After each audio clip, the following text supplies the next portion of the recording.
I think we've had a few people that have been waiting on us to release Coinbase. And so we haven't talked about Coinbase for a while. Let me talk about Coinbase and where we stand as it pertains to Coinbase.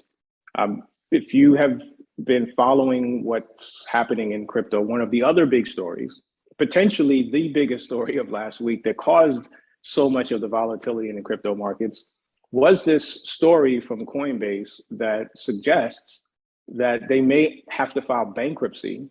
And as a result of having to file bankruptcy, that the funds that their users have in their crypto wallets in Coinbase may be at risk. Just think about that for a minute. It's almost surprising this isn't a bigger story than it is, but the major crypto exchange, Coinbase, basically saying they're not sure of their financial stability.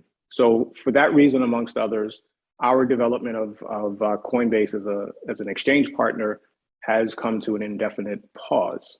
And the timing is perfect for us because we are just around the corner from launching KuCoin.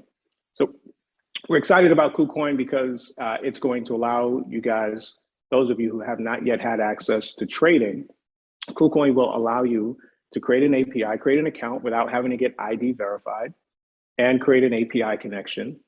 And we can also do a trusted IP on KuCoin with our API. That trusted IP means simply that KuCoin will only execute trades that are authorized through the EazyBot platform. It keeps your account safe. That's what we just implemented for Binance.com and .us. So same thing for KuCoin. So we're really excited about that. That is coming. We're in the last few days of testing. Mohammed's been trading successfully in KuCoin. So look for more announcements coming. We don't have an exact date to tell you on a release just yet. We're pushing to get it out for you guys this week. And as soon as we have an exact date, we'll make that announcement. So that's big news. Coinbase permanently or indefinitely on hold for the moment, but we are very excited to say that you can look forward to KuCoin.